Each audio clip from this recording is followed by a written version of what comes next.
Topic কোরআন, রমাদান ও আখিরুজ্জামান। আমরা কোরআন ও রমাদান এর মধ্যে প্রবেশ করার আগে আখিরুজ্জামান সম্পর্কে সংক্ষিপ্ত কিছু কথা বলতে চাই। রাসূলুল্লাহ সাল্লাল্লাহু আলাইহি ওয়াসাল্লাম তার অগণিত অসংখ্য সহিহ হাদিসগুলোর মধ্যে আলামাতুস সাআহ, কিয়ামতের আলামত, শেষ জামানা বা আখিরুজ্জামানের অসংখ্য নিদর্শন আমাদের সামনে ব্যাখ্যা করে গেছেন, যেগুলো নিয়ে আলাদা স্বতন্ত্র কিতাব লেখা সম্ভব। রাসূলুল্লাহ সাল্লাল্লাহু আলাইহি ওয়াসাল্লাম তার দীর্ঘ 23 বছরের নববী জীবনে আমাদেরকে যতগুলো সাইন বলে গেছেন আখিরুজ্জামান সম্পর্কে বা শেষ জামানা সম্পর্কে, তার মধ্যে অন্যতম মেজর কিছু সাইন হচ্ছে যে শেষ জামানায় পুরো বিশ্বটা সুদের যে সয়লাভ, সুদভিত্তিক অর্থনৈতিক ব্যবস্থার মধ্যে পড়ে যাবে এবং খুব কম সংখ্যক মানুষই রিবা বা সুদ থেকে নিজেকে মুক্ত রাখতে পারবে। তিনি বলেছেন টলেস্ট বিল্ডিংয়ের কথা, যে শহরকেন্দ্রিক জীবন ব্যবস্থায় বিশ্বব্যাপী উঁচু উঁচু দালান কোঠা নির্মাণ করা হবে। এবং একটা হাদিসে তিনি এটাও বলেছেন যে সমাজের সবচেয়ে নিম্ন শ্রেণীর মানুষেরা, যাদের পায়ে স্যান্ডেল ছিল না, পরনে কাপড় ছিল না, পোশাক ছিল না, অর্থাৎ যাদের ইকোনমিক সেকশনটা খুব দুর্বল ছিল, এ ধরনের মানুষেরাও উঁচু উঁচু বিল্ডিং নির্মাণ করার প্রতিযোগিতায় ব্যস্ত হয়ে যাবে, যেগুলো আমরা আজকে দু চোখ দিয়ে দেখতে পাচ্ছি। আপনি আপনার বাহ্যিক চোখ দিয়ে দেখলেই বুঝতে পারবেন যে আমাদের চারপাশে যে টলেস্ট বিল্ডিং নির্মাণের প্রতিযোগিতায় আমরা ব্যস্ত আছি, যেগুলো আমাদেরকে বস্তুবাদী আকীদা বা দর্শনের দিকে নিয়ে গেছে, পরকালমুখী চেতনা থেকে আমাদেরকে দুনিয়ার দিকে আকৃষ্ট করেছে। রিবার কথা আমি একবার বলেছি অলরেডি। একটু যদি খেয়াল করি আমরা বুঝতে পারবো যে বিগত এই 50, 60, 70 বছরে পুরো বিশ্বে একটা সুদভিত্তিক ব্যাংকিং সিস্টেম চালু করা হয়েছে এবং এর মধ্য দিয়ে জায়নিস্টরা বা পশ্চিমারা বা ইসলামের প্রকাশ্য যারা শত্রু, তারা সুদভিত্তিক অর্থ ব্যবস্থার মধ্য দিয়ে পুরো বিশ্বের মানুষদেরকে, স্পেশালি মুসলিমদেরকে সুদখোর বানিয়েছে। এটাও কিন্তু আলামাতুস সাআহ বা কিয়ামতের আলামত বা আখিরুজ্জামানের একটা বড় সাইন। নবী সাল্লাল্লাহু আলাইহি ওয়াসাল্লাম এ ব্যাপারে সতর্ক করেছিলেন এবং সর্বশেষ ওহীগুলোর মধ্যে একটা ছিল আল্লাহ পাকের, যে ইয়া আইয়ুহাল্লাযীনা আমানু, হে মুমিনগণ, ইত্তাকুল্লাহ, তোমরা আল্লাহকে ভয় করো, ওয়া যারু মা বাকিয়া মিনার রিবা, এবং সুদের অবশিষ্ট অংশ ছেড়ে দাও, ওয়া ইল্লাম তাফআলু, যদি তোমরা এটা না করো, ফাআযানু বিহারবিন মিনাল্লাহি ওয়া রাসূলিহি, তাহলে আল্লাহ এবং তার রাসূলের সাথে যুদ্ধের ঘোষণা শুনে রাখো। নবী সাল্লাল্লাহু আলাইহি ওয়াসাল্লাম আখিরুজ্জামানের মেজর সাইন হিসেবে বলেছেন গ্লোবাল রিবার কথা। রিবা বা সুদের গ্লোবালাইজেশন হবে, যেটা অলরেডি হয়ে গেছে, এবং আমাদের মতো নিম্ন মধ্যবিত্ত কান্ট্রিরও গ্রাম থেকে গ্রামে এবং জেলা থেকে উপজেলা পর্যায়ে, রুট লেভেল পর্যন্ত সুদভিত্তিক যে এনজিওসগুলো আছে তাদের তৎপরতা বেড়ে গেছে।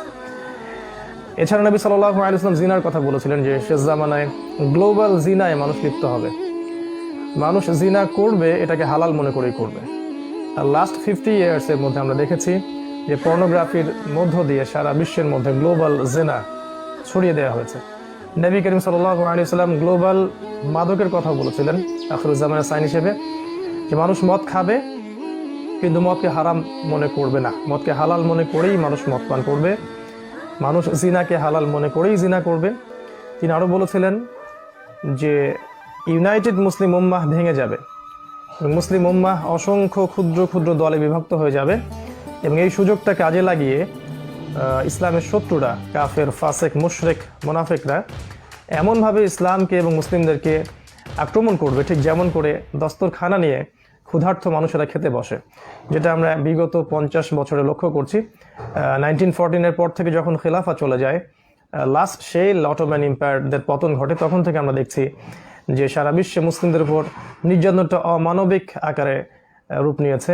হোক সেটা আমাদের কন্টিনেন্ট, হোক সেটা আমাদের খোরাসান কন্টিনেন্ট, বা চায়না বা সিরিয়া বা ইরাক বা ইরান বা জর্ডান বা লেবানন, যে কোনো জায়গায় আপনি তাকাবেন, প্যালেস্টাইন, দেখবেন মুসলিমদের ডমিনেশন, মুসলিমদেরকে যেভাবে ডমিনেট করা হচ্ছে, এটা হিস্ট্রিতে বিরল। এটা আখিরুজ্জামানের একটা বড় সাইন বলে আমরা মনে করি। আমরা এটাও দেখছি পরিবেশগত বিপর্যয়। আখিরুজ্জামানের পরিবেশ বিপর্যয়ের যে অবস্থা আজকে তৈরি হয়েছে, এটা বিগত 100 বছর আমরা খেয়াল করি নাই। আমরা ব্যাপক মহামারী দেখছি, আমরা ঘন ঘন ভূমিকম্প দেখছি, আমরা দিন রাতের টাইম ফ্রেমের মধ্যে পরিবর্তন দেখতে পাচ্ছি এবং সময়ের বারাকা কমে যাচ্ছে, আমরা দেখতে পাচ্ছি, বুঝতে পারছি। আমরা দেখছি যে মহাজাগতিক অনেক পরিবর্তন সাধিত হচ্ছে যেগুলো আগে হয়নি, এবং পৃথিবী সায়েন্টিফিক্যালিও তার ধ্বংসের দিকে এগিয়ে যাচ্ছে। এগুলো কিন্তু আলামত। সাল্লাম আরও বলেছিলেন পারিবারিক বিপর্যয়ের কথা আখিরুজ্জামানের সাইন হিসেবে, যে পরিবারগুলো কাঠামো ভেঙে যাবে এবং বাবা মার সাথে পিতামাতার সাথে দাস দাসীর মতো আচরণ করা হবে, ভাই ভাইয়ের সম্পর্ক অবনতি ঘটবে, প্রতিবেশীর অধিকার দেওয়া হবে না, সম্পত্তির জন্য দেখা যাবে যে সন্তান বাবাকে হত্যা করছে, ভাই ভাইকে হত্যা করছে। এক কথায় পারিবারিক কাঠামোটা ভেঙে যাবে, পারিবারিক বিপর্যয়, সামাজিক বিপর্যয় এবং যে প্রতিবেশীর হক, এই যে সামাজিক জীব হিসেবে আমাদের যে করণীয়গুলো ছিল, এগুলোর যে কমন সেন্স আমরা যেটা বলি, সেন্স অফ হিউমার, এটাও মানুষের মধ্যে থাকবে না। এটাও নবী সাল্লাল্লাহু আলাইহি ওয়াসাল্লাম বলে গিয়েছিলেন আলামত সা হিসাবে। এছাড়া অসংখ্য নিদর্শন তিনি বলে গিয়েছিলেন, যেমন চন্দ্র দ্বিখণ্ডিত হওয়ার কথাই বলি, সময় সংক্ষিপ্ত হয়ে যাওয়ার কথাই বলি না কেন, এছাড়া আমরা যদি বলি আপনার পারিবারিক বিপর্যয়ের কথা বলি, সামাজিক বিপর্যয়ের কথা বলি, ইসলাম বিরোধী শক্তিগুলোর তৎপরতার কথা বলি, রিবা, জিনা, মাদক, মুসলিম উম্মার অধঃপতন, জ্ঞান কমে যাওয়া, আলেমদের সংখ্যা কমে যাওয়া, জাহিলদের সংখ্যা বাড়তে থাকা, এছাড়া অনেক সাইন নবী সাল্লাল্লাহু আলাইহি ওয়াসাল্লাম বলে গেছিলেন। এগুলো আলামত সাআ বা কিয়ামতের আলামত হিসেবে, আখিরুজ্জামানের সাইন হিসেবে আমরা হাদিসের পাতায় পাতায় এখনো দেখতে পাচ্ছি। এছাড়া আরও অনেক সাইন তিনি বলেছেন, যেটা আজকে সংক্ষিপ্ত সময় আমরা আলোচনা করতে পারছি না, আমাদের টপিক অন্যদিকে মুভ করতে হবে। এক কথায় এই যে সাইনগুলোর কথা নবীজি বলেছেন, এগুলো জানার এবং বোঝার জন্য আমাদের শুধু বাহ্যিক দৃষ্টিভঙ্গির সাথে ইন্টারনাল যে চোখ, আধ্যাত্মিক যে চোখ, এই দুটো চোখের সমন্বয় প্রয়োজন এবং একটা কনস্ট্রাকটিভ সিলেবাসে পড়াশোনা করা প্রয়োজন। আমি বারবার বলে থাকি যে কোরআন এবং সুন্নাহর এই জ্ঞানগুলোর সাথে আমাদেরকে হিস্ট্রি পড়তে হবে, ইতিহাস, ইসলামের ইতিহাস, রাসূলুল্লাহ সাল্লাল্লাহু আলাইহি ওয়াসাল্লামের জীবনী, এর পাশে আছে বর্তমান ওয়ার্ল্ড অ্যাফেয়ার্স, ইকোনমিক্স এবং পলিটিক্যাল সায়েন্স এবং ফিলোসফিক্যাল থটসগুলো যদি আমরা পড়াশোনা করি, ইনশাআল্লাহ তাআলা আমাদেরও দু চোখ উন্মোচিত হবে এবং আমরা বুঝতে পারবো যে ইনশাআল্লাহ যে আসলেই আমরা এমন একটা যুগে বাস করছি, এমন একটা সময়ে বাস করছি যে সময়টা বিগত 100 বছরের মতো নয়, এটা ডিফারেন্ট সময়, ডিফারেন্ট টাইম ফ্রেম, যেটাকে আমরা হাদিসের ভাষায় বলছি আখিরুজ্জামান। এর সামনের সময়গুলো সম্পর্কে নবীজি বলে গিয়েছেন যে মুসলিমদের এই সময়টা কেটে যাবে ইনশাআল্লাহ। মুসলিমদের সামনে নেতৃত্ব দিবেন ইমামুল মাহদী, তার নেতৃত্বে মুসলিমরা বড় যুদ্ধ লঞ্চ করবে, যেখানে আল্লাহ রাব্বুল আলামিন মুসলিমদেরকে বিজয় দান করবেন। ঈসা আলাইহিস সালামের আগমন হবে, মাসিহুদ দাজ্জালের আত্মপ্রকাশ ঘটবে এবং সেখানে সিরিয়ার দামেস্কে দাজ্জাল তার বাহিনীদেরকে নিয়ে মুসলিমদেরকে ঘিরে ফেলবে। ঈসা আলাইহিস সালামের হাতে প্যালেস্টাইনের বাবে লুদ নামক জায়গায় দাজ্জাল নিহত হবে, তাকে হত্যা করা হবে এবং জেরুজালেম থেকে আবারও ইসলামিক খেলাফা সারা বিশ্বে বাস্তবায়িত করা হবে। এই সময়গুলো সামনে আসতে যাচ্ছে, যেগুলো আখিরুজ্জামানের বড় বড় সাইন। দেন ইয়াজুজ মা'জুজের কথা আছে, ধোঁয়ার কথা আছে, আগুনের কথা আছে, যেগুলো মানুষকে আরাফাত মাঠের দিকে তাড়িয়ে নিয়ে আসবে। এবং এই 40 বছর খেলাফাত পরে রাসূলুল্লাহ সাল্লাল্লাহু আলাইহি ওয়াসাল্লাম বলেছেন যে মানুষ আবারও খারাপ হওয়া শুরু করবে এবং সবচেয়ে নিকৃষ্ট মানুষদের সামনেই কিয়ামত সংঘটিত হবে। এই সময়টা আমাদের সামনে অপেক্ষা করছে। তো আমরা এখন যে সময়টা দেখছি, এটা চূড়ান্ত নয়, এই সময়টা চিরস্থায়ী ছিল না, এটা থাকবে না। ইনশাআল্লাহ তাআলা ভবিষ্যতে ইসলামের বিজয় আবারও আসবে। তবে এই মধ্যম সময়টুকুতেই আমরা আমাদের প্রস্তুতিগুলো গ্রহণ করতে পারি, যেভাবে আমরা সামনের দিনগুলোকে মোকাবেলা করতে পারি। এটাই হওয়া উচিত আমাদের রমাদান মাস কেন্দ্রিক একটা বড় চ্যালেঞ্জ, যেটা আমরা ভবিষ্যতে বাস্তবায়ন করার চেষ্টা করবো ইনশাআল্লাহ। তো এটা কিভাবে করব, আর এই পরিস্থিতিটা কি নতুন কিনা, এটা একটা প্রশ্ন। উত্তরটা হচ্ছে আখিরুজ্জামানের যে মেজর সাইনগুলোর কথা নবী সাল্লাল্লাহু আলাইহি ওয়াসাল্লাম বলেছেন, ফর এক্সাম্পল রিবার কথা, আপনার হানাহানি মারামারির কথা, জিনার কথা, নারীর অবমাননার কথা, বা এই গ্লোবাল শিরকের কথা, এই কথাগুলো কিন্তু একটা সমাজের সাথে মিলে যায়। আমরা যদি একটু 1450 বছর পিছনে চলে যাই, তখন দেখব যে আইয়ামে জাহিলিয়াহ বলে যে যুগটাকে আমরা বলছি, এই যুগটার মধ্যেও এরকম কিছু সমস্যাই ছিল। ওই আইয়ামে জাহিলিয়া যুগটার মধ্যেও ঠিক এরকম কিছু সমস্যা ছিল। আমরা মোটা দাগে বলতে পারি যে আইয়ামে জাহিলিয়ার মধ্যে 5টা মৌলিক সমস্যা ছিল। একটা হচ্ছে আইয়ামে জাহিলিয়াতে ছিল শিরকে নিমজ্জিত, যেখানে আল্লাহ রাব্বুল আলামিনের সাথে শিরক করা হতো। সেই শিরক সমস্ত ক্ষেত্রেই ছিল, ইবাদতের ক্ষেত্রেও ছিল, সামাজিক ক্ষেত্রেও ছিল, পলিটিক্যাল ক্ষেত্রেও শিরক করা হতো এবং ওসিলা পূজা করা হতো, মূর্তি পূজা করা হতো। শিরকের সমস্ত সেক্টর সেখানে ছিল। এছাড়া কি ছিল, এখানে ছিল রিবা বা সুদ। সেখানকার মানুষ সুদভিত্তিক অর্থনৈতিক ব্যবস্থার সাথে সম্পৃক্ত ছিল। এছাড়াও সেখানে ছিল জিনা, সেখানে আসলে বৈবাহিক সম্পর্কে খুব একটা মূল্য ছিল না। খুব কম পরিবারই ছিল যারা সঠিক পদ্ধতিতে বৈবাহিক জীবনযাপন করত। সেখানে নারীর অবমাননা ছিল এবং দীর্ঘস্থায়ী রক্তক্ষয়ী গোত্রীয় দ্বন্দ্ব এবং সংঘাতে মক্কার মানুষগুলো নিমজ্জিত ছিল। এই 5টা ছিল মূলত মৌলিক সমস্যা আইয়ামে জাহিলিয়াতের। এই সমস্যাগুলো নবী সাল্লাল্লাহু আলাইহি ওয়াসাল্লাম কীভাবে ফেস করেছেন এবং কীভাবে দূর করেছেন, এটাই হচ্ছে আমাদের রমাদান এবং কোরআনের শিক্ষা। আমরা ওইদিকে যাচ্ছি। এই 5টা জাহিলিয়াতিপূর্ণ সমাজে ঠিক এই জাহিলিয়াতগুলো এখনকার যুগেও আছে এবং আখিরুজ জামানেও থাকবে। এরকম একটা সমস্যায় নিমজ্জিত সমাজকে রাসূলুল্লাহ সাল্লাল্লাহু আলাইহি ওয়াসাল্লাম কীভাবে সংস্কার করলেন। তিনি প্রথমে হিলফুল ফুজুর দিয়ে চেষ্টা করেছিলেন। এরপর আল্লাহ রাব্বুল আলামিন তার কাছে ওহী প্রেরণ করেছেন, যেটা তার 40 বছর বয়সে হেরা গুহায় প্রাপ্ত। আমরা জানি সূরাতুল বাকারা এর 185 নম্বর আয়াতে আল্লাহ রাব্বুল আলামিন বলেছেন যে বিসমিল্লাহির রহমানির রহিম শাহরু রমাদান আল্লাযী উনজিলা ফীহিল কুরআন হুদাল লিন-নাস ওয়া বায়্যিনাতিন মিনাল হুদা। আমরা একটু খেয়াল করি, এই 5টা সমস্যায় নিমজ্জিত সমাজকে সংস্কার করার জন্য আল্লাহ রাব্বুল আলামিন রমাদান মাসে রাসূলুল্লাহ সাল্লাল্লাহু আলাইহি ওয়াসাল্লামের প্রতি এমন একটা কিতাব নাজিল করলেন, যেই কিতাবটাকে তিনি বলেছেন হুদাল লিন-নাস, পুরো মানব জাতির জন্য হিদায়াত, ওয়া বায়্যিনাতিন মিনাল হুদা, এবং হেদায়েতের সুস্পষ্ট মানদণ্ড, ওয়াল ফুরকান, এবং এটা হচ্ছে সত্য মিথ্যার চূড়ান্ত মানদণ্ড। আর একটু বোঝার চেষ্টা করি, আইয়ামে জাহিলিয়াতের মতো সমাজেও ঠিক যে জাহিলিয়াতগুলো এখনকার যুগেও আছে এবং আখিরুজ জামানেও থাকবে, এরকম একটা সমাজকে সংস্কার করার জন্য এই রমাদান মাসেই আল্লাহ রাব্বুল আলামিন এমন একটা কিতাব নাজিল করলেন, যে কিতাবটাকে আল্লাহ পাক বলেছেন হুদাল লিন-নাস, পুরো মানব জাতির জন্য হেদায়াত, ওয়া বায়্যিনাতিন মিনাল হুদা, হেদায়েতের এটা সুস্পষ্ট একটা মানদণ্ড, ওয়াল ফুরকান, সত্য মিথ্যা চূড়ান্ত মানদণ্ড। এর দ্বারা আমরা কি বুঝতে পারি? শুধু তাই নয়, এই কিতাবটাকেই আল্লাহ রাব্বুল আলামিন তার প্রিয় নবীকে বলেছেন ইকরা, আপনি বইটা পড়ুন, বিসমি রাব্বিকাল্লাযী খালাক, আপনার রবের নামে যিনি আপনাকে সৃষ্টি করেছেন। আল্লাহ রাব্বুল আলামিন তখন তাকে বলেননি তুমি সালাত কায়েম করো, যাকাত প্রদান করো। ইভেন এটাও আল্লাহ পাক ওহী করেননি যে আল্লাহর সাথে শিরিক করো না, আল্লাহর পথে জিহাদ করো, দিন কায়েম করো। এরকম কোনো ইনস্ট্রাকশন আল্লাহর পক্ষ থেকে আসেনি। কোরআন নাজিল করে আল্লাহ পাক সেই বইটা তাকে পড়তে বলেছেন, এবং সেটা ছিল এই পবিত্র রমাদান মাসেই। তাহলে আমরা একটু ডটসগুলো মেলানোর চেষ্টা করি। কোরআনুল কারীমের মধ্যে একটা মাত্র বারই রমাদান মাসের কথা আছে, আর এই মাসটাকে মহামান্বিত আল্লাহ পাক কেন করেছেন সেটাও এই আয়াত আল্লাহ পাক ব্যাখ্যা করেছেন। আমরা এই মাসে সওম রাখি, সাদাকা করি, যাকাত দিয়ে অনেক ভালো কাজই করি, বাট এই মাসের সবচেয়ে গুরুত্বপূর্ণ পয়েন্টটা হচ্ছে এই মাসে আল কোরআন নাজিল হয়েছে কি জন্যে?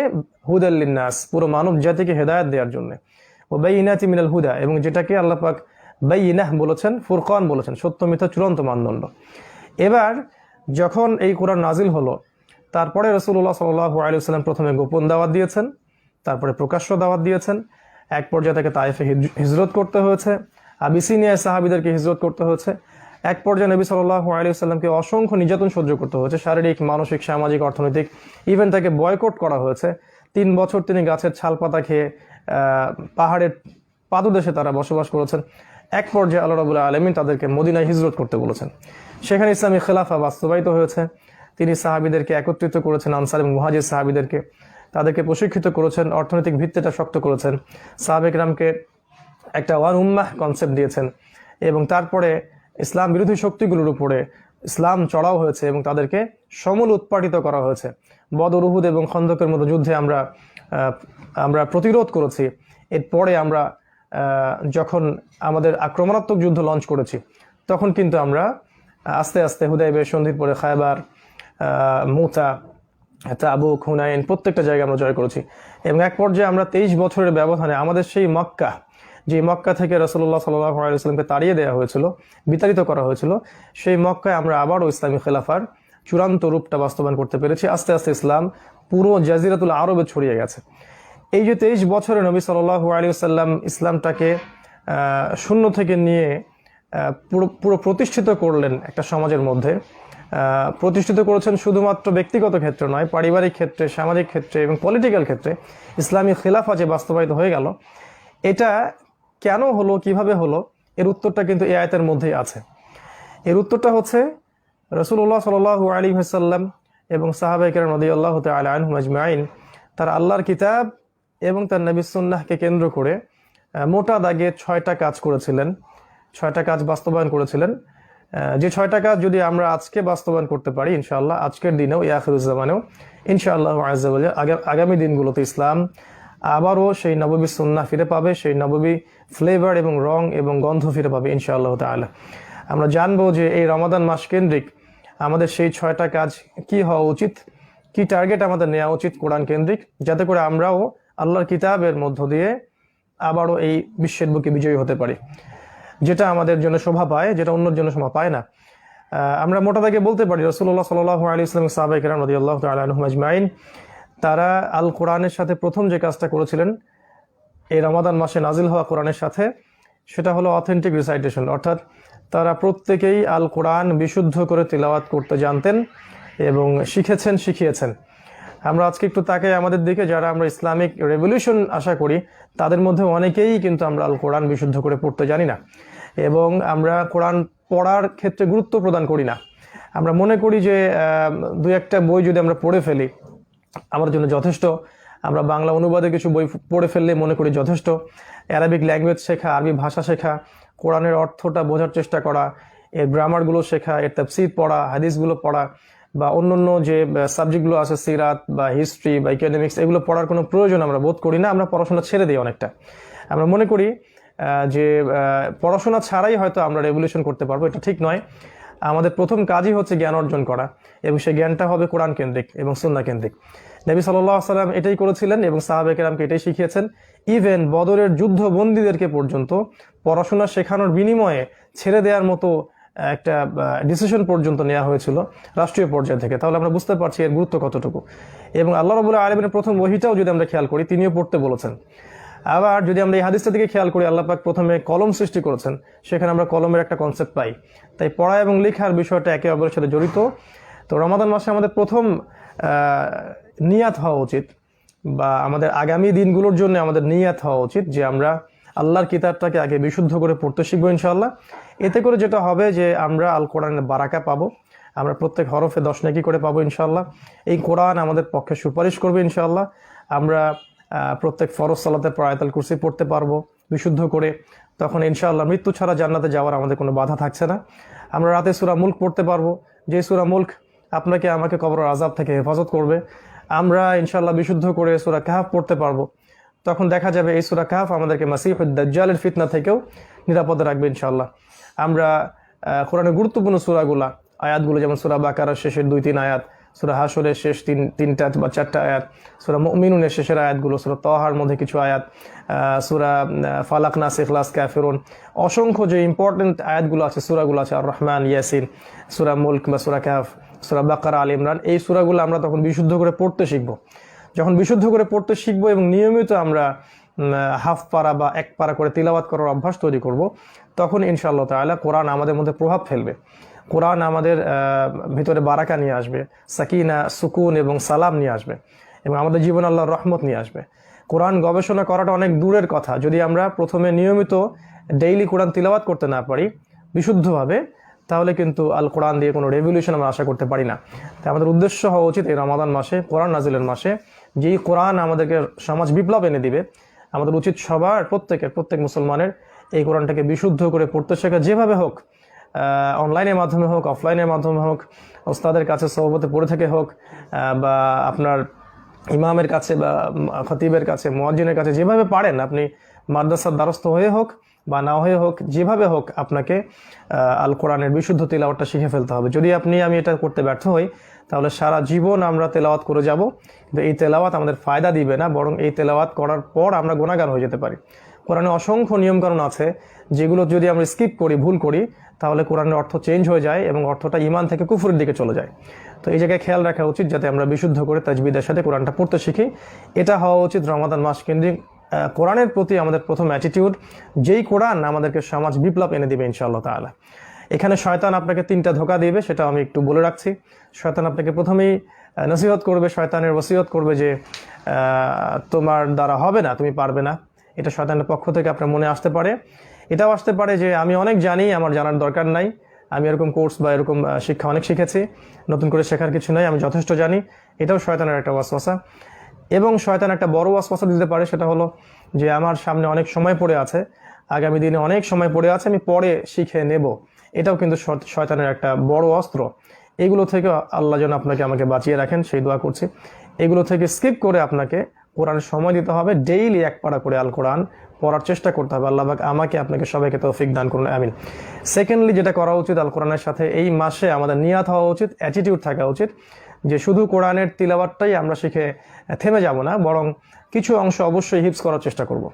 1 পারা হোক, 2 পারা হোক, 3 পারা হোক, যদি সম্ভব হয় পুরো কোরআন, যদি সম্ভব না হয় মিনিমাম 1 পারা, 2 পারা, 3 পারা, বা আম্মা পারা যেটাকে আমরা বলি, আম্মা ইয়াতাসাআলুন থেকে মিনাল জিন্নাতি ওয়ান নাস পর্যন্ত, এতটুকু অ্যাটলিস্ট আমাদের মুখস্থ করা উচিত। ইম্পর্টেন্ট সূরাগুলো মুখস্থ করা উচিত, ইম্পর্টেন্ট আয়াতগুলোকে মুখস্থ করা উচিত, এবং একটা কনস্ট্রাকটিভ সিলেবাসে আমাদের পড়াশোনা করা উচিত এই কোরআন কেন্দ্রিক। এটা করতে গিয়ে আমাদেরকে হয়তো আরবি ভাষা শিখতে হবে, আরবি ব্যাকরণ শিখতে হবে। এটা আমাদের শেখার নিয়াত করা উচিত, কারণ শুধু হিফজ করাটাই আমাদের জন্য যথেষ্ট হবে না যদি না আমরা এর অর্থগুলো বুঝতে পারি। হাফেজে কোরআনদের ফজিলত সম্পর্কে আল্লাহ পাক অনেক কথা বলেছেন, এটা আপনারা জানেন। আল্লাহ রসুল অনেক কথা বলেছেন হাদিসের মধ্যে। তো কোরআন হিফজ করা মানে হচ্ছে আল্লাহর সম্মান পাওয়া, আল্লাহর মর্যাদা পাওয়া। এবং কিয়ামতের মাঠে একটা হাদিস এসেছে যে তাকে পড়তে বলা হবে এবং বলা হবে যে তোমার সর্বশেষ তিলাওয়াতের জায়গায় তোমার মর্যাদার স্তরটা রাখা হবে। অতএব হাফেজে কোরআনদের যে মর্যাদা, এটা অনন্য। তারা মা আসাফরাতিল কিরামিন বারারা, তারা সম্মানিত ফেরেশতাদের সাথে হাসর করবেন। তাই আমাদের সবার উচিত কোরআনের কিছু অংশ হলেও মুখস্থ করে ফেলা। এবং এই রমাদান মাস হচ্ছে এর সবচেয়ে উত্তম সময়। তিলাওয়াত শেখার সাথে সাথে আমাদের মুখস্থ করার একটা টেন্ডেন্সি লালন করা উচিত, চেষ্টা করা উচিত, যাতে সারা বছর আমরা এটাকে ধরে রাখতে পারি। এবং অবশ্যই এটা নিজে নিজে করা যাবে না, অবশ্যই ওস্তাদের কাছে গিয়ে তাদের সোহবতে থেকে এটাকে শুনানি দিয়ে এটা শিখে নেওয়া উচিত, যাতে করে তেলাওয়াতটা বা আপনার মুখস্থটা, হিফজটা যেন ভুল না হয়। এবং আমাদের বাচ্চা কাচ্চা যারা আছে তাদেরকে ছোটোবেলার থেকেই এই ট্র্যাকে রাখতে হবে, যেন তারা 5 থেকে 7 বছর বা 8 বছরের মধ্যেই, 10 বছরের মধ্যেই তারা যেন আল কোরআনটাকে হিফজ করে ফেলতে পারে। তারপরে আপনি তাকে অন্য ট্র্যাকে নিয়ে যান, আল্লাহ পাক তার ইলমে বরকত দিবেন ইনশাআল্লাহ। এবং সালফে সালিহিনের জীবন যদি আপনারা দেখেন তাহলে দেখবেন তারা কিন্তু সবাই 10 থেকে 12-র মধ্যে সবাই ম্যাক্সিমাম হিফজ করে ফেলেছিলেন। এই হিফজটা তাদের পরবর্তী যুগে, পরবর্তী বয়সে তাদেরকে গবেষণায়, ইসলামের খেদমতে অনেক বেশি উপকার করেছে, হেল্প করেছে। তো এটা আমাদের এই সুন্নাহটাকে আবার চালু করা উচিত। আল্লাহ পাক তৌফিক এনায়েত করুন, আমিন। এরপর যেটা করা উচিত, ট্রান্সলেশন, কোরআনের অনুবাদ এবং এর যে তাফসীর, এটাকে পড়ার দিকে আমাদের উৎসাহিত করা উচিত, উৎসাহ রাখা উচিত। আমরা এর জন্য আরবি ভাষা শিখবো ইনশাআল্লাহ, আরবি ব্যাকরণটুকু শিখবো ইনশাআল্লাহ। অ্যাটলিস্ট কোরআনিক যে গ্রামারটুকু আছে, যেটা শিখলে আমরা কোরআনের একটা লিটারাল অর্থ বুঝতে পারি, এতটুকু গ্রামার আমাদের সবার জানা উচিত। এবং এখন অনলাইন এবং অফলাইনে অনেক কোর্সের উদ্ভাবন করা হয়েছে। এগুলোতে যদি আমরা 1 বছর 2 বছর সময় ব্যয় করি, ইনশাআল্লাহ আশা করা যায় যে আমরা একটা মিনিমাম স্কিল অর্জন করতে পারবো, যেটা দিয়ে আমরা আল কোরআনের সরল অর্থটুকু উপস্থাপন করতে পারবো বা বুঝতে পারবো। হয়তো আমরা বড় মুফতি হয়ে যাব না, হয়তো মুহাদ্দিস হয়ে যাব না, এটা আমাদের উদ্দেশ্যও না এই লেভেলে গিয়ে। বরং আমরা চাইবো যে কোরআনের লিটারাল যে অর্থটা আছে, আল্লাহ পাক কী বলতে চেয়েছেন, এটাকে বোঝার জন্য কোরআনের ভাষাটা শেখা, আরবি ব্যাকরণটা শেখা এবং অ্যারাবিক ব্যাকরণের সাথে কোরআনিক গ্রামারটুকু শিখে ফেলা। আল্লাহ পাক আমাদের সবাইকে তৌফিক দান করুন। যদি আমরা এটা করতে না পারি তাহলে আমরা কোরআন পড়েই যাব, কিন্তু কোরআনের অর্থটুকু আমাদের হৃদয়ের মধ্যে বোধগম্য হবে না। এটা কিন্তু কোরআন নাজিলের বা কোরআনের হকের একটা খেলাফ, একটা আদবের খেলাফ হবে। আল্লাহ পাক বোঝার তৌফিক দিন, আল্লাহুম্মা আমিন। এরপর যারা এটাতে সক্ষম হচ্ছে না তাদের কি করণীয়? তারা তো আবার আমাদের জেনারেল লাইনের ট্র্যাকটাকে চেঞ্জ করে মাদ্রাসায় ভর্তি হতে পারছেন না। তাদের জন্য হয়তো ইসলামিক অনেক ডিপ্লোমা কোর্স আছে, এগুলো করতে পারি। শরিয়া গ্র্যাজুয়েশন কোর্স আছে, এগুলো করতে পারি। এগুলোর মধ্য দিয়ে আমাদের ইলমটা অর্জন করতে হবে। আর যারা এই সুযোগটুকু রাখছে না, তাদের জন্য নসিহা হচ্ছে বিশুদ্ধ কোনো তাফসীর নেবেন, বিশুদ্ধ কোনো তাফসীর যেটাতে আপনি কমফোর্টেবল ফিল করেন, ফ্লেক্সিবল ফিল করেন, এমন তাফসীর নিয়ে আপনি ডেইলি 10টা বা 20টা করে আয়াত সপরিবারে তিলাওয়াত করবেন, অর্থসহ পড়বেন, ডিসকাস করবেন। এবং যে জায়গায় আপনি বুঝতে পারবেন না সেই জায়গায় স্কলারদের কাছে শরণাপন্ন হবেন, উলামায়ে কেরামের কাছে যাবেন, তা মাসআলাটা জেনে নেবেন বা ব্যাখ্যাটা জেনে নেবেন। নিজে নিজে আমাদের কম বুদ্ধি বা কম জ্ঞান দিয়ে কোরআনের আয়াতগুলোর এমন ব্যাখ্যা করতে যাবেন না যেটা আমাদেরকে সলফে সালিহিনের মানহাজ থেকে সরিয়ে দিবে। এটাও বোঝার একটা ব্যাপার। এই জন্যে আমরা নসিহা করব যে কোরআনের যে আয়াতুল মুহকামাত যেগুলো আছে, যেগুলো স্পষ্ট, সেগুলো আপনারা পারিবারিকভাবে অবশ্যই নিয়মিত 10টা 20টা করে আয়াত তেলাওয়াত করবেন, অর্থ শিখবেন, পরিবারবর্গকে শেখাবেন। এতে করে কিন্তু আপনি কোরআনের অর্থটুকু জেনে ফেলবেন। ডেইলি যদি আমরা 10টা বা 20টা করে আয়াত শিখতে পারি, এক বছরে কিন্তু আমরা পুরো কোরআনের অনেকটাই শিখে ফেলবো ইনশাআল্লাহ। আমরা একটা লিটারের অর্থ শিখবো, এখানে একটা নাসিহা করব। অর্থগুলো জানার পরেই নিজেকে মুফতি মনে করবেন না বা ফতোয়া দেওয়ার টেন্ডেন্সি নিয়ে আসবেন না। শুধু এতটুকু মনে রাখবেন যে আপনি একজন স্টুডেন্ট বা তালেবে ইলম। আমরা শুধুমাত্র কোরআনের অর্থটুকু জানছি আমাদের সংশোধনের জন্য, যাতে করে আমরা স্ট্রেট ফরওয়ার্ড কিছু কথা বলতে পারি। যেমন আল্লাহ পাক বলেছেন সুদ হারাম, ঘুষ নেওয়া যাবে না, বা জিনার কাছেও যেও না, বা আল্লাহর সাথে শিরিক করো না, যেগুলো কমন কথা, যেগুলো মুহকামাত সবাই বলতে পারি। এই বিষয়গুলোর জ্ঞান আমরা অর্জন করতেই পারি, এবং এগুলো আপনি দাওয়াত অবশ্যই প্রচার করতেই পারেন। যে বিষয়গুলো আছে যেগুলো মুতাশাবিহাত, যেগুলো ব্যাখ্যার অবকাশ রাখে, সেগুলোর দিকে আমরা ফোকাস করছি না। সেগুলো স্কলারদের কাজ, আলেম ওলামার এই কাজগুলো করবেন, যারা বিজ্ঞ, যারা স্কলারশিপ অব ইসলাম, তারা এগুলোকে ব্যাখ্যা করবেন, আমরা তাদের দ্বারস্থ হব। এবং এটাতে কোনো শিরিকের কিছু নাই, এখানে কোনো বেদায়াতের কিছু নাই, বরং এটাই উচিত যে তাদের মানহাজ এবং তাদের মাযহাবগুলো ফলো করেই আমাদের আগানো।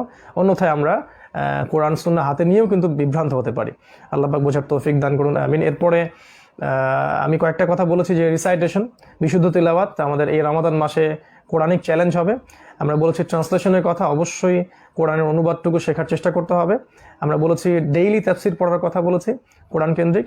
আমরা বলেছি কিছু অংশ হিফজ করার কথা। এরপরে যেটাতে আমি ফোকাস করতে চাই সেটা হলো যে কোরআনের আদেশগুলো মেনে চলা। আমরা কোরআন পড়তে শিখে অর্থ বুঝেও যদি আদেশগুলো ফলো করতে ব্যর্থ হই, সেক্ষেত্রে আল্লাহ পাক তার হাবিবের মাধ্যমে জানিয়েছেন আল কোরআন হুজ্জাতুন লাকা ওয়া আলাইক, তখন কোরআন আমারই বিপক্ষে সাক্ষী দিতে পারে না, আউযুবিল্লাহ। তাই আমাদের উচিত হবে আল কোরআনের আদেশগুলোকে পারতপক্ষে মেনে চলা। হয়তোবা সমস্ত আদেশগুলো আমরা একদিনে মানতে পারবো না, কিন্তু নিয়াত থাকবে এবং ইচ্ছা আকাঙ্ক্ষা থাকবে, আল্লাহর কাছে দোয়া করতে থাকতে হবে, আল্লাহ আপনি আমাকে বা আমাদেরকে আপনার সমস্ত আদেশগুলোকে পুঙ্খানুপুঙ্খ রূপে মেনে চলার তৌফিক দান করুন। ফর এক্সাম্পল, আমরা কোরআনের আদেশ যেমন 5 ওয়াক্ত সালাতটাকে আমরা ঠিকঠাক আদায় করার চেষ্টা করবো ইনশাআল্লাহ। এবং রমাদান মাস এটার বেস্ট টাইম আমাদেরকে প্রশিক্ষিত করার জন্য। রমাদান মাসে সওম আল্লাহ রাখতে বলেছেন, আল্লাহ পাক সামর্থ্য হলে যাকাত দিতে বলেছেন, সামর্থ্য হলে হজ করতে বলেছেন, উমরা করতে উৎসাহিত করেছেন, সত্য কথা বলতে বলেছেন, উম্মাকে ঐক্যবদ্ধ রাখতে বলেছেন, আল্লাহ পাক শিরিক করতে নিষেধ করেছেন, সুন্নাহর উপর থাকতে বলেছেন, আল্লাহ রাসূলের আনুগত্য করতে বলেছেন, এবং জামাআবদ্ধ থাকতে বলেছেন। এরকম অসংখ্য আদেশ আল্লাহ পাক আল কোরআনে করেছেন। এই আদেশগুলোকে আমরা আমাদের লেভেল থেকে বাস্তবায়ন করার চেষ্টা করবো ইনশাআল্লাহ। আপনি ব্যক্তিগতভাবে স্টার্ট করবো, দেন আমরা আমাদের পরিবার এস্টাবলিশ করব। আমাদের সামর্থ্য থাকলে আমরা সোশ্যাল ওয়ার্কে নেমে যাব। আমাদের মধ্যে যদি ক্ষমতা থেকে থাকে, আমরা ইনশাআল্লাহ আল্লাহ পাক যখন ক্ষমতা দিবেন ইনশাআল্লাহ আমরা সেটাকে পলিটিক্যালিও বাস্তবায়িত করবো ইনশাআল্লাহ আযজা ওয়া জাল। ইসলাম শুধু একটা নির্দিষ্ট পরিবারের জন্য নয়, একটা দেশের জন্য নয়, এটা গ্লোবাল রিলিজন। পুরো বিশ্বই ইনশাআল্লাহ তাআলা ইসলামের হুকুমিয়াতের মধ্যে চলে আসবে। আল্লাহ পাক সেই দিনও এনে দেবেন ইনশাআল্লাহ। তো আদেশগুলোকে আমাদের আগে বাস্তবায়ন করতে হবে, এবং অ্যাট দ্য সেম টাইম আল কোরআনের যত নিষেধ আছে, যে আল্লাহ পাকের যে নিষেধগুলো আছে, প্রহিবিশনগুলো আছে, এগুলো থেকে আমাদেরকে দূরে থাকতে হবে। এটাও কোরআনের একটা হক বা মৌলিক অধিকার।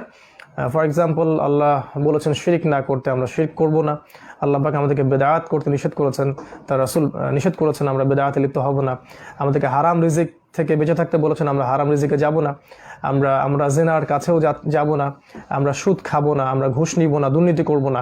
কোরআনের যত নিষেধ আছে, আমরা মিথ্যা কথা বলবো না, মিথ্যা আশ্রয় নিব না, কাউকে অপবাদ দিব না, কারো অন্যায়ভাবে গীবত তহমতে লিপ্ত হব না, অহেতুক কারো সমালোচনা করে তার নেকির পাল্লা ভারী করব না, আমার নিজের নেকির পাল্লা হালকা করব না, অহেতুক এমন কিছু কাজ করব না যেটা ইসলাম ক্ষতিগ্রস্ত হয়, বাধাগ্রস্ত হয়, এবং ইসলামের উপকার করতে গিয়ে আমি অপকার করে ফেলি। এরকম কোনো নিষেধে লিপ্ত হওয়া যাবে না। আল্লাহ পাক যত নিষেধ করেছেন, সমস্ত নিষেধ থেকে আমাদেরকে দূরে থাকার চেষ্টা করতে হবে। হয়তো বা একদিনে আমরা সমস্ত নিষেধ থেকে দূরে থাকতে পারবো না, তারপরেও আমাদের চেষ্টা থাকবে আমরা আল্লাহ পাকের সমস্ত নিষেধগুলো যেন ছাড়তে পারি। আল্লাহ পাক আমাদের সবাইকে সে তৌফিক এনায়েত করুন, আমিন। যদি আমরা শুধু আদেশ মানি এবং নিষেধগুলোকে বর্জন করতে না পারি, সেক্ষেত্রে আল্লাহ রাব্বুল আলামিন আমাদের জন্য একটা শাস্তির কথা বলেছেন। সূরাতুল বাকারা এর 85 এবং 86 নম্বর আয়াতে আল্লাহ পাক বলেছেন, আফাতুমিনুনা বিবা'দিল কিতাব ওয়া তাকফুরুনা বিবা'দ, তোমরা কি আল্লাহর কিতাবের কিছু অংশকে মেনে চলো আর কিছু অংশকে অস্বীকার করো। ফামা জাযাউ মান ইয়াফআলু যালিক ইল্লা খিজিউন ফিল হায়াতিদ দুনিয়া, যারা এরকম আচরণ করবে তাদের প্রতিদান হচ্ছে এই পৃথিবীতে আল্লাহ পাক তাদেরকে লাঞ্ছিত করবেন।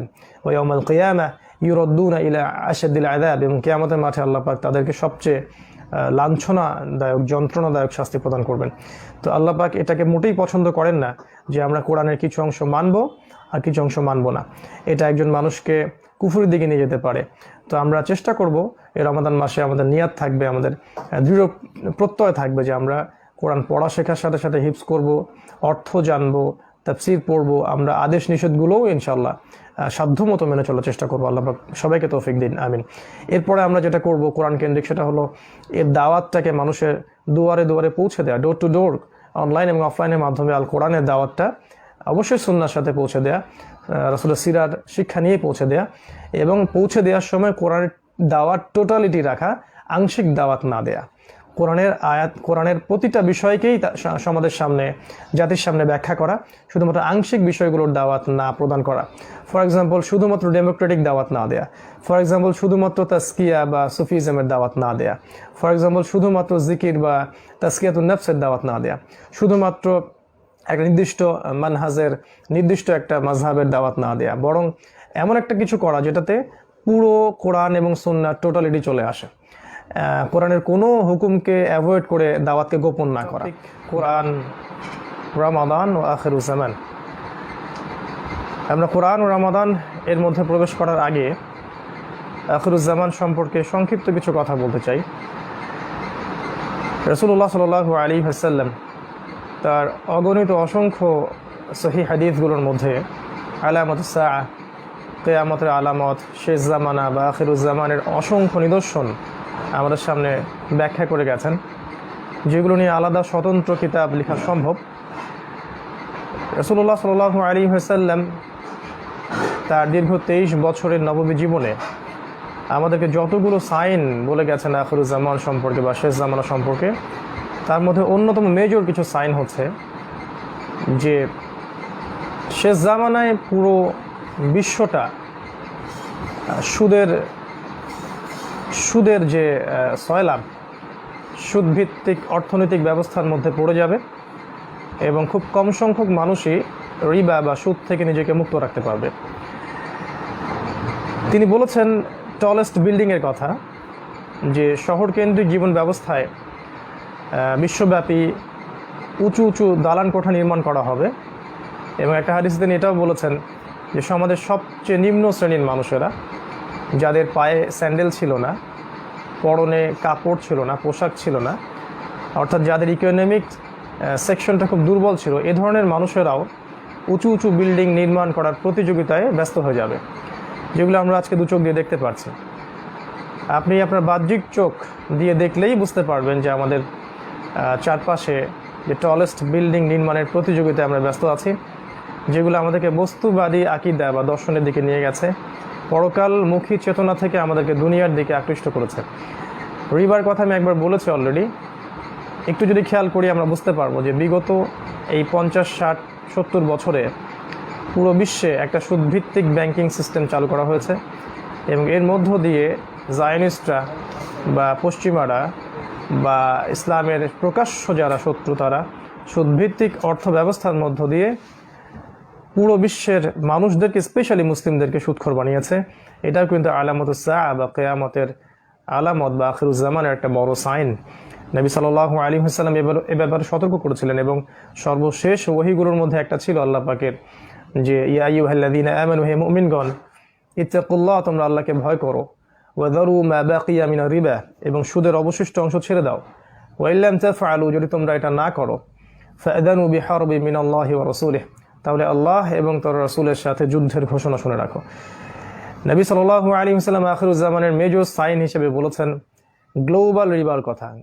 রিবা বা সুদের গ্লোবালাইজেশন হবে, যেটা অলরেডি হয়ে গেছে, এবং আমাদের মতো নিম্ন মধ্যবিত্ত কান্ট্রিরও গ্রাম থেকে গ্রামে এবং জেলা থেকে উপজেলা পর্যায়ে, রুট লেভেল পর্যন্ত সুদভিত্তিক যে এনজিওসগুলো আছে তাদের তৎপরতা বেড়ে গেছে। এছাড়া নবী সাল্লাল্লাহু আলাইহি ওয়াসাল্লাম জিনার কথা বলেছিলেন, যে শেষ জামানায় গ্লোবাল জিনায় মানুষ লিপ্ত হবে। মানুষ জিনা করবে, এটাকে হালাল মনে করেই করবে। লাস্ট 50 ইয়ার্সের মধ্যে আমরা দেখেছি যে পর্নোগ্রাফির মধ্য দিয়ে সারা বিশ্বের মধ্যে গ্লোবাল জিনা ছড়িয়ে দেওয়া হয়েছে। নবী করিম সাল্লাল্লাহু আলাইহি ওয়াসাল্লাম গ্লোবাল মাদকের কথা বলেছিলেন আখিরুজ্জামানের সাইন হিসেবে, যে মানুষ মদ খাবে কিন্তু মদকে হারাম মনে করবে না, মদকে হালাল মনে করেই মানুষ মদ পান করবে। মানুষ জিনাকে হালাল মনে করেই জিনা করবে। তিনি আরও বলেছিলেন যে ইউনাইটেড মুসলিম উম্মাহ ভেঙে যাবে, মুসলিম উম্মাহ অসংখ্য ক্ষুদ্র ক্ষুদ্র দলে বিভক্ত হয়ে যাবে, এবং এই সুযোগটা কাজে লাগিয়ে ইসলামের শত্রুরা, কাফের, ফাসেক, মুশরিক, মুনাফিকরা এমনভাবে ইসলামকে এবং মুসলিমদেরকে আক্রমণ করবে, ঠিক যেমন করে দস্তরখানা নিয়ে ক্ষুধার্ত মানুষেরা খেতে বসে, যেটা আমরা বিগত 50 বছরে লক্ষ্য করছি। 1914-এর পর থেকে যখন খেলাফা চলে যায়, লাস্ট সেই অটোম্যান এম্পায়ারদের পতন ঘটে, তখন থেকে আমরা দেখছি যে সারা বিশ্বে মুসলিমদের উপর নির্যাতনটা অমানবিক আকারে রূপ নিয়েছে। হোক সেটা আমাদের কন্টিনেন্ট, হোক সেটা আমাদের খোরাসান কন্টিনেন্ট, বা চায়না, বা সিরিয়া, বা ইরাক, বা ইরান, বা জর্ডান, বা লেবানন, যে কোনো জায়গায় আপনি তাকাবেন, প্যালেস্টাইন, দেখবেন মুসলিমদের ডমিনেশন, মুসলিমদেরকে যেভাবে ডমিনেট করা হচ্ছে, এটা হিস্ট্রিতে বিরল। এটা আখিরুজ্জামানের একটা বড় সাইন বলে আমরা মনে করি। আমরা এটাও দেখছি পরিবেশগত বিপর্যয়। আখিরুজ্জামানের পরিবেশ বিপর্যয়ের যে অবস্থা আজকে তৈরি হয়েছে, এটা বিগত 100 বছর আমরা খেয়াল করি নাই। আমরা ব্যাপক মহামারী দেখছি, আমরা ঘন ঘন ভূমিকম্প দেখছি, আমরা দিন রাতের টাইম ফ্রেমের মধ্যে পরিবর্তন দেখতে পাচ্ছি এবং সময়ের বারাকা কমে যাচ্ছে, আমরা দেখতে পাচ্ছি, বুঝতে পারছি। আমরা দেখছি যে মহাজাগতিক অনেক পরিবর্তন সাধিত হচ্ছে, যেগুলো আগে হয়নি, এবং পৃথিবী সায়েন্টিফিক্যালিও তার ধ্বংসের দিকে এগিয়ে যাচ্ছে। এগুলো কিন্তু আলামত। আরও বলেছিলেন পারিবারিক বিপর্যয়ের কথা আখিরুজ্জামানের সাইন হিসেবে, যে পরিবারগুলো কাঠামো ভেঙে যাবে এবং বাবা মার সাথে, পিতামাতার সাথে দাস দাসীর মতো আচরণ করা হবে, ভাই ভাই সম্পর্ক অবনতি ঘটবে, প্রতিবেশীর অধিকার দেওয়া হবে না, সম্পত্তির জন্য দেখা যাবে যে সন্তান বাবাকে হত্যা করছে, ভাই ভাইকে হত্যা করছে। এক কথায় পারিবারিক কাঠামোটা ভেঙে যাবে। পারিবারিক বিপর্যয়, সামাজিক বিপর্যয়, এবং যে প্রতিবেশীর হক, এই যে সামাজিক জীব হিসেবে আমাদের যে করণীয়গুলো ছিল, এগুলোর যে কমন সেন্স, আমরা যেটা বলি সেন্স অফ হিউমার, এটাও মানুষের মধ্যে থাকবে না। এটাও নবী সাল্লাল্লাহু আলাইহি ওয়াসাল্লাম বলে গিয়েছিলেন আলামত সা হিসাবে। এছাড়া অসংখ্য নিদর্শন তিনি বলে গিয়েছিলেন, যেমন চন্দ্র দ্বিখণ্ডিত হওয়ার কথাই বলি, সময় সংক্ষিপ্ত হয়ে যাওয়ার কথাই বলি না কেন, এছাড়া আমরা যদি বলি আপনার পারিবারিক বিপর্যয়ের কথা বলি, সামাজিক বিপর্যয়ের কথা বলি, ইসলাম বিরোধী শক্তিগুলোর তৎপরতার কথা বলি, রিবা, জিনা, মাদক, মুসলিম উম্মার অধঃপতন, জ্ঞান কমে যাওয়া, আলেমদের সংখ্যা কমে যাওয়া, জাহেলদের সংখ্যা বাড়তে থাকা, এছাড়া অনেক সাইন নবী সাল্লাল্লাহু আলাইহি ওয়াসাল্লাম বলে গেছিলেন। এগুলো আলামত সাআ বা কিয়ামতের আলামত হিসেবে, আখিরুজ্জামানের সাইন হিসেবে আমরা হাদিসের পাতায় পাতায় এখনো দেখতে পাচ্ছি। এছাড়া আরও অনেক সাইন তিনি বলেছেন, যেটা আজকে সংক্ষিপ্ত সময় আমরা আলোচনা করতে পারছি না, আমাদের টপিক অন্যদিকে মুভ করতে হবে। এক কথায় এই যে সাইনগুলোর কথা নবীজি বলেছেন, এগুলো জানার এবং বোঝার জন্য আমাদের শুধু বাহ্যিক দৃষ্টিভঙ্গির সাথে ইন্টারনাল যে চোখ, আধ্যাত্মিক যে চোখ, এই দুটো চোখের সমন্বয় প্রয়োজন এবং একটা কনস্ট্রাকটিভ সিলেবাসে পড়াশোনা করা প্রয়োজন। আমি বারবার বলে থাকি যে কোরআন এবং সুন্নাহর এই জ্ঞানগুলোর সাথে আমাদেরকে হিস্ট্রি পড়তে হবে, ইতিহাস, ইসলামের ইতিহাস, রাসূলুল্লাহ সাল্লাল্লাহু আলাইহি ওয়াসাল্লামের জীবনী, এর পাশে আছে বর্তমান ওয়ার্ল্ড অ্যাফেয়ার্স, ইকোনমিক্স এবং পলিটিক্যাল সায়েন্স এবং ফিলোসফিক্যাল থটসগুলো যদি আমরা পড়াশোনা করি, ইনশাআল্লাহ তাআলা আমাদের দু চোখ উন্মোচিত হবে এবং আমরা বুঝতে পারবো যে ইনশাআল্লাহ যে আসলেই আমরা এমন একটা যুগে বাস করছি, এমন একটা সময়ে বাস করছি, যে সময়টা বিগত 100 বছরের মতো নয়, এটা ডিফারেন্ট সময়, ডিফারেন্ট টাইম ফ্রেম, যেটাকে আমরা হাদিসের ভাষায় বলছি আখিরুজ্জামান। এর সামনের সময়গুলো সম্পর্কে নবীজি বলে গিয়েছেন যে মুসলিমদের এই সময়টা কেটে যাবে ইনশাআল্লাহ। মুসলিমদের সামনে নেতৃত্ব দিবেন ইমামুল মাহদী, তার নেতৃত্বে মুসলিমরা বড় যুদ্ধ লঞ্চ করবে, যেখানে আল্লাহ রাব্বুল আলামিন মুসলিমদেরকে বিজয় দান করবেন। ঈসা আলাইহিস সালামের আগমন হবে, মাসিহুদ দাজ্জালের আত্মপ্রকাশ ঘটবে, এবং সেখানে সিরিয়ার দামেস্কে দাজ্জাল তার বাহিনীদেরকে নিয়ে মুসলিমদেরকে ঘিরে ফেলবে। ঈসা আলাইহিস সালামের হাতে প্যালেস্টাইনের বাবে লুদ নামক জায়গায় দাজ্জাল নিহত হবে, তাকে হত্যা করা হবে, এবং জেরুজালেম থেকে আবারও ইসলামিক খেলাফা সারা বিশ্বে বাস্তবায়িত করা হবে। এই সময়গুলো সামনে আসতে যাচ্ছে, যেগুলো আখিরুজ্জামানের বড় বড় সাইন। দেন ইয়াজুজ আর মাজুজের কথা আছে, ধোয়ার কথা আছে, আগুনের কথা আছে, যেগুলো মানুষকে আরাফাত মাঠের দিকে তাড়িয়ে নিয়ে আসবে। এবং এই 40 বছর খেলাফাত পরে রাসূলুল্লাহ সাল্লাল্লাহু আলাইহি ওয়াসাল্লাম বলেছেন যে মানুষ আবারও খারাপ হওয়া শুরু করবে এবং সবচেয়ে নিকৃষ্ট মানুষদের সামনেই কিয়ামত সংঘটিত হবে। এই সময়টা আমাদের সামনে অপেক্ষা করছে। তো আমরা এখন যে সময়টা দেখছি, এটা চূড়ান্ত নয়, এই সময়টা চিরস্থায়ী ছিল না, এটা থাকবে না। ইনশাআল্লাহ তাআলা ভবিষ্যতে ইসলামের বিজয় আবারও আসবে। তবে এই মধ্যম সময়টুকুতেই আমরা আমাদের প্রস্তুতিগুলো গ্রহণ করতে পারি, যেভাবে আমরা সামনের দিনগুলোকে মোকাবেলা করতে পারি। এটাই হওয়া উচিত আমাদের রমাদান মাস কেন্দ্রিক একটা বড় চ্যালেঞ্জ যেটা আমরা ভবিষ্যতে বাস্তবায়ন করার চেষ্টা করবো ইনশাআল্লাহ। তো এটা কিভাবে করব, আর এই পরিস্থিতিটা কি নতুন কিনা, এটা একটা প্রশ্ন। উত্তরটা হচ্ছে আখিরুজ্জামানের যে মেজর সাইনগুলোর কথা নবী সাল্লাল্লাহু আলাইহি ওয়াসাল্লাম বলেছেন, ফর এক্সাম্পল রিবার কথা, আপনার হানাহানি মারামারির কথা, জিনার কথা, নারীর অবমাননার কথা, বা এই গ্লোবাল শিরকের কথা, এই কথাগুলো কিন্তু একটা সমাজের সাথে মিলে যায়। আমরা যদি একটু 1450 বছর পিছনে চলে যাই, তখন দেখব যে আইয়ামে জাহিলিয়াহ বলে যে যুগটাকে আমরা বলছি, এই যুগটার মধ্যেও এরকম কিছু সমস্যাই ছিল। ওই আইয়ামে জাহিলিয়া যুগটার মধ্যেও ঠিক এরকম কিছু সমস্যা ছিল।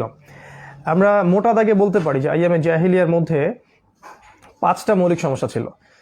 একটা হচ্ছে আইয়ামে জাহিলিয়াতে ছিল শিরকে নিমজ্জিত, যেখানে আল্লাহ রাব্বুল আলামিনের সাথে শিরক করা হতো।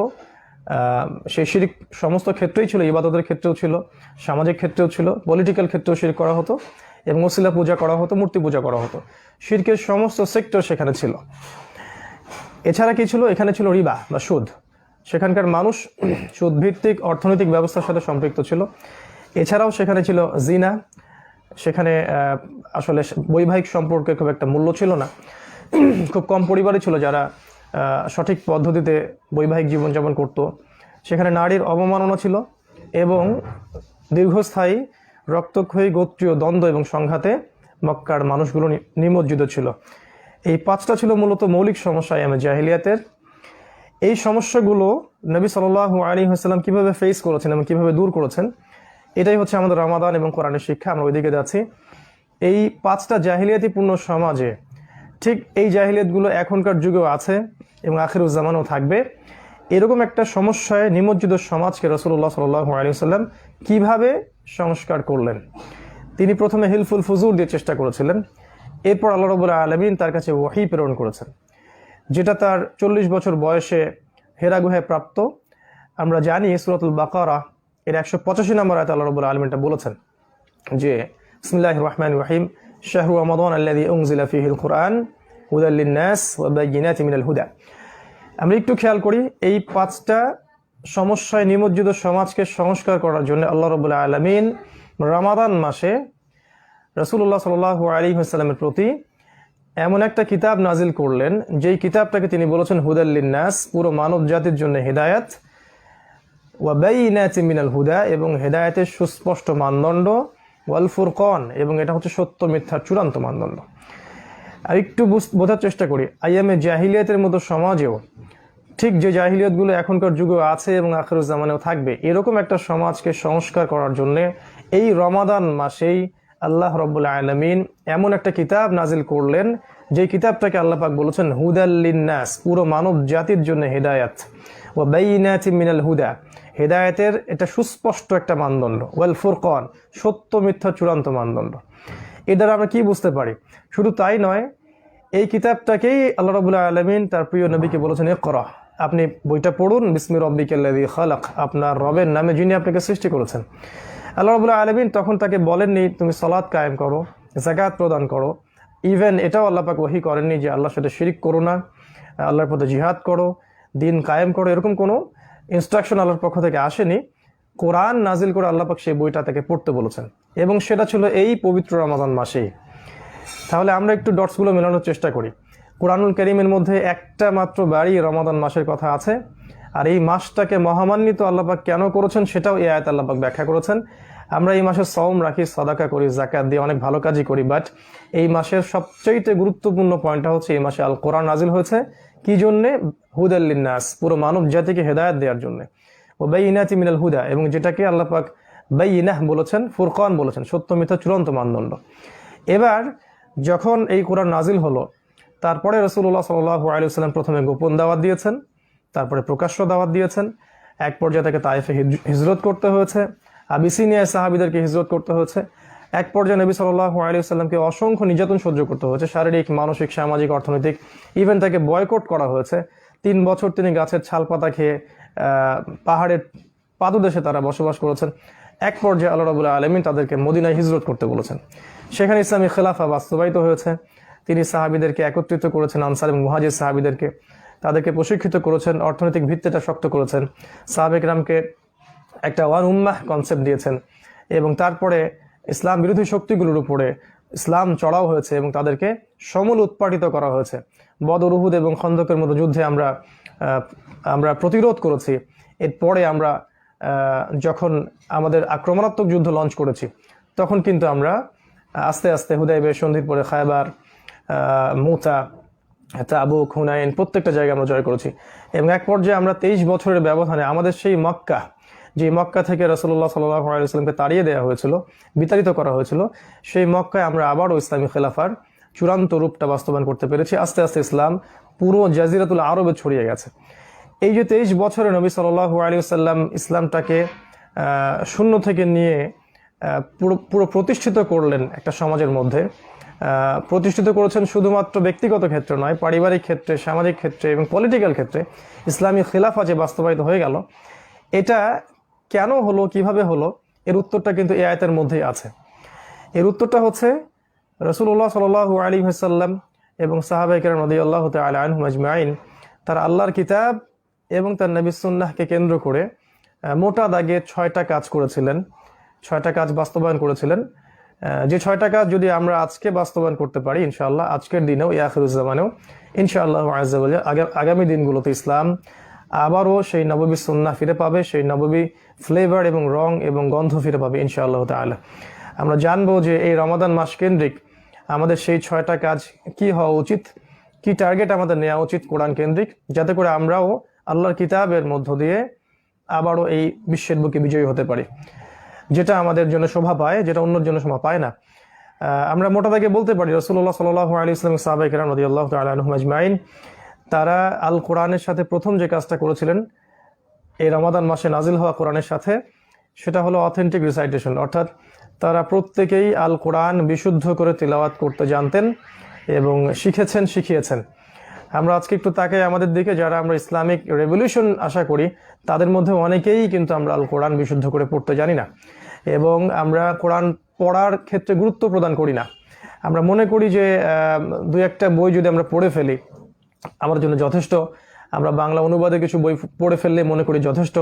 অ্যারাবিক ল্যাঙ্গুয়েজ শেখা, আরবি ভাষা শেখা, কোরআনের অর্থটা বোঝার চেষ্টা করা, এর গ্রামারগুলো শেখা, এর তাফসীর পড়া, হাদিসগুলো পড়া, বা অন্যান্য যে সাবজেক্টগুলো আছে সিরাত বা হিস্ট্রি বা ইকোনমিক্স, এগুলো পড়ার কোনো প্রয়োজন আমরা বোধ করি না। আমরা পড়াশোনা ছেড়ে দিই অনেকটা। আমরা মনে করি যে পড়াশোনা ছাড়াই হয়তো আমরা রেভলিউশন করতে পারবো, এটা ঠিক নয়। আমাদের প্রথম কাজই হচ্ছে জ্ঞান অর্জন করা, এবং সেই জ্ঞানটা হবে কোরআন কেন্দ্রিক এবং সুন্নাহ কেন্দ্রিক।